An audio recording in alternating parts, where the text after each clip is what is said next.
Good morning, everyone. My name is Joe, and this is my channel, Cragfire Gardening. Today is a tomato update. It's my row of tomato plants, 10 of them. They are early girl bush and better bush tomatoes. I just wanted to show how healthy they're doing. They're surviving the aphids just fine, and there are blossoms just all over the place. I don't even know if you guys can see that. It's just incredible. This, I believe, is an early girl. You can see there's some tomatoes coming on. I'm not going to swing around too much, but this is the twinned one I showed in my still a few days ago. I believe that's an early girl, and I believe these two here are better bushes. It's hard to tell, but you can see like this plant is just overall smaller than this one. So that's my theory for now, because I mixed them up and I don't label things. It's one of the two. So I believe the smaller ones are early girls, bigger ones are better bush. And you can see the way I staked is I just took these were 8-foot stakes, cut them in half, slammed them into the ground with a sledgehammer. But I tie off the strings on the top. The strings come down.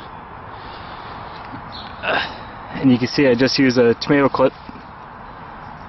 It's holding on to the string, clipped around the plant. Plant's taking 0 damage. And you can see they all have tomatoes coming on everywhere. Just yesterday I just went through, filled up the divot around the base of the plant with compost. So they have all fresh compost. I also got rid of all the old leaves all the way up to basically the first cluster of tomatoes. There's still plenty of shade. I'm really low to the ground right now. These plants are only, this plant is pretty big, but it's only maybe 3 foot tall.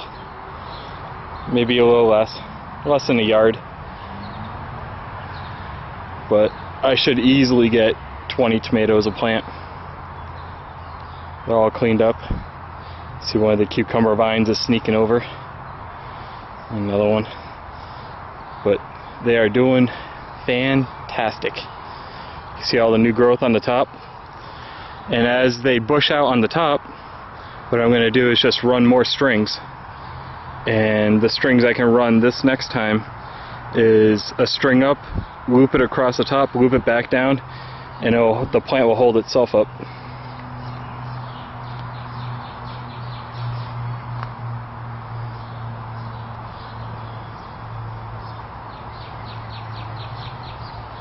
Sorry, I'm not talking, I'm just letting you guys take it in. They are beautiful plants, very healthy. And now let me show you something else.